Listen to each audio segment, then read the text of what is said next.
గతంలో విశాఖలో జరిగిన ఒక కార్యక్రమంలో ప్రధాని మోడీ సమక్షంలోనే జగన్మోహన్ రెడ్డి గారు ముఖ్యమంత్రి హోదాలో ఏం మాట్లాడారు ఒక్కసారి విందాం ప్లీజ్. మా రాష్ట్ర ప్రయోజనాలు తప్ప మాకు మరో ఎజెండా లేదు, ఉండదు, ఉండబోదు సార్. సార్, ఈ రాష్ట్ర ప్రజలందరి తరఫున రాష్ట్ర అభివృద్ధి దృష్ట్యా, రాష్ట్ర శ్రేయస్సు దృష్ట్యా ఇవాళ కానివ్వండి, ఇంతకుముందు పలు సందర్భాలలో కానివ్వండి, విభజన సంబంధించిన హామీల దగ్గర నుంచి, పోలవరం నుంచి ప్రత్యేక హోదా వరకు, విశాఖపట్నం స్టీల్ ప్లాంట్ నుంచి రైల్వే జోన్ వరకు, ఇలా పలు అంశాల మీద పలు సందర్భాలలో మీకు చేసిన పలు విజ్ఞప్తులు మీరు సానుకూలంగా పరిగణలోకి తీసుకొని పెద్ద మనసుతో వాటినన్నింటినీ కూడా పరిష్కరించాలని మనసారా కూడా కోరుకుంటూ. ఎస్, ఇప్పుడు ఈశ్వర్ గారు అడగాలంటే గట్స్ ఉండాలి కదా, అడగాలంటే గట్స్ ఉండాలి, అడగాలంటే స్వప్రయోజనాలు లేకుండా ఉండాలి. జగన్మోహన్ రెడ్డి గారికి ఏం స్వప్రయోజనాలు లేవు కాబట్టి, తనకు రాష్ట్ర ప్రయోజనాల ఎజెండా కాబట్టి రాష్ట్ర ప్రజల కోసం రాష్ట్ర ప్రయోజనాల దృష్ట్యానే జగన్మోహన్ రెడ్డి గారు అడిగారు. ఎందుకంటే ఆయన సొంత ప్రయోజనాలు ఏమి భారతీయ జనతా పార్టీతోనో కేంద్ర ప్రభుత్వంతోనో ఎప్పుడూ లేవు. సో రాష్ట్ర ప్రయోజనాల ఎజెండా కాబట్టి అంతమంది సమక్షంలో డైరెక్ట్గా ప్రధానమంత్రి గారిని మా రాష్ట్రానికి ప్రత్యేక హోదా ఇవ్వాలి, పోలవరానికి సంబంధించినటువంటి నిధులు, విశాఖపట్నం స్టీల్ ప్లాంట్ ప్రైవేటీకరణ ఆపండి, రైల్వే జోను, మా రాష్ట్రానికి విభజన చట్టంలో ఇచ్చినటువంటి హామీలన్నింటినీ నెరవేర్చండి, మాకు కావాల్సినవి అయ్యాయి అని చెప్పి గట్టిగా డిమాండ్ చేయగలిగారు. కానీ ఈరోజు స్వప్రయోజనాలు చంద్రబాబు నాయుడు గారికి అవసరం కాబట్టి, ఎందుకంటే ఆయనకు తెలుసు మీకు అప్పులు ఇప్పించాలి, అమరావతి కట్టడానికి అప్పులు ఇప్పించాలి, అందుకని ఆయన అడగలేడు. నిజంగా ఈరోజు ఎన్డీఏ ప్రభుత్వంలో ఉన్నారండి వాళ్ళు. బీహార్కి ఏమో లక్షల కోట్లు ఇస్తున్నారు, ఏపీకి ఎందుకు ఇవ్వట్లేదంటే వీళ్ళు అడగట్లేదు కాబట్టి ఇవ్వట్లా. అడగందే అమ్మాయిని అన్నం పెట్టిద్దా? ఎందుకు అడగరు? అడగందే అమ్మాయిని అన్నం పెట్టినప్పుడు అడగందే మీరు మీద డిపెండ్ అయింది, ఎంపీల మీద డిపెండ్ అయింది అంటున్నారు కదా సార్. వాళ్ళకి క్లియర్ గా కావాల్సింది ఏంటంటే అమరావతిలో వాళ్ళు కొనుక్కున్నటువంటి భూములకు వాల్యూ పెరగాలి, దాన్ని అమ్మేసుకోవాలి. ఇది ఒక్కటే వాళ్ళ పర్సనల్ ఎజెండా. దీనికోసం ఆల్రెడీ రాష్ట్రాన్ని సర్వనాశనం చేశారు. ఇప్పటికే ఈ 10 నెలల కాలంలో చూస్తే 1,50,000 కోట్ల అప్పు, ఏం చేశాడో తెలియదు.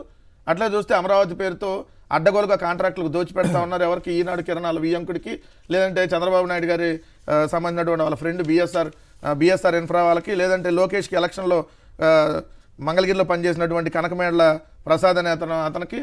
సో ఇట్లా గీతం కాలేజీలకు సంబంధించినటువంటి ఎవరైతే భరత్ ఉన్నాడు కదా, ఆయన ఫ్రెండ్ వెంకట్రావుకి, ఇట్లా ఇవన్నీ అమరావతి కాంట్రాక్టులు ఇచ్చింది.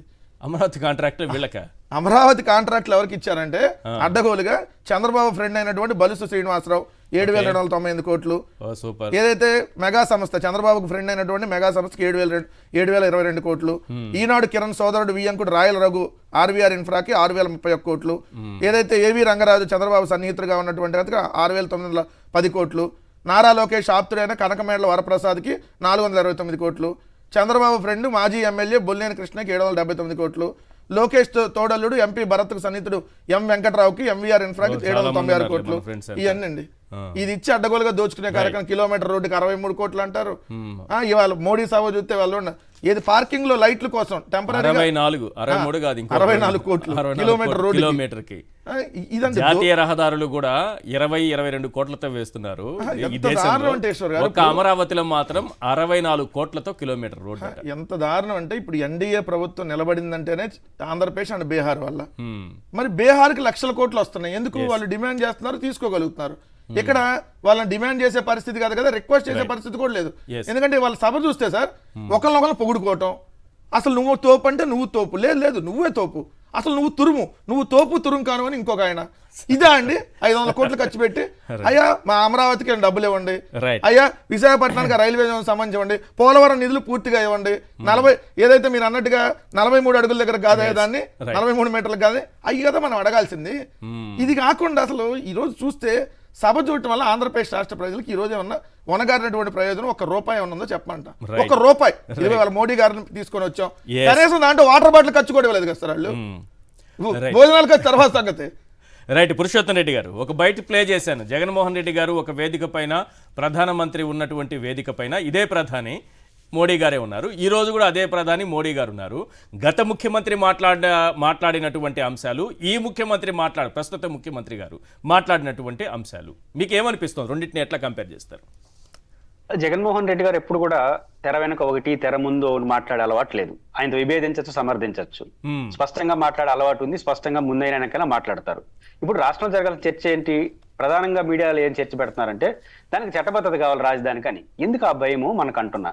మళ్ళీ జగన్ వస్తే జగన్ రాడు కదా మన దృష్టిలో. ఇంకా ఆయన 15 ఏళ్ళు చంద్రబాబు గారు ముఖ్యమంత్రిగా ఉన్నారు, మీరే చెప్పినారు. రాని ఆయన గురించి కంగారు ఎందుకు? రెండో ప్రశ్న, ఈరోజు ప్రభుత్వం సమాధానం చెప్పాల్సింది కూడా ఫస్ట్ పాయింట్ 14 నుంచి 19 వరకు చంద్రబాబు గారు ఒక నమూనా పెట్టాడు. ఇట్లాంటి మహానగరం వస్తుంది, ఈ అమరావతి ద్వారానే ఆంధ్రప్రదేశ్ సర్వ సమస్యలకు పరిష్కారం అని చెప్పారు. Well and good. Jaganmohan Reddy గారు అది సాధ్యం కాదండి, ఈ దేశంలో చండీగఢ్ చూసాం, లవాసా చూసాం, నయా రాయ్పూర్ చూసాం, నోయిడా చూసాం, ఆ చైనాలో కొత్త నగరాలు చాలా వ్యయ ప్రయాసాలతో కూడుకునేది, ఇది సాధ్యం కాదు. ఆయన ఒక నమూనా చెప్పినాడు. 2 నమూనాలు సమాజం ముందున్నాయి. మీకు ఒక అధికారం ప్రజలు ఇచ్చినప్పుడు మీ నమూనా అనేది చేసి చూపించండి. అది సెల్ఫ్ సఫిషియెంట్ రాజధాని అన్నారు కదా, ఈ 4 ఏళ్ళు ఎట్లా చెప్పండి?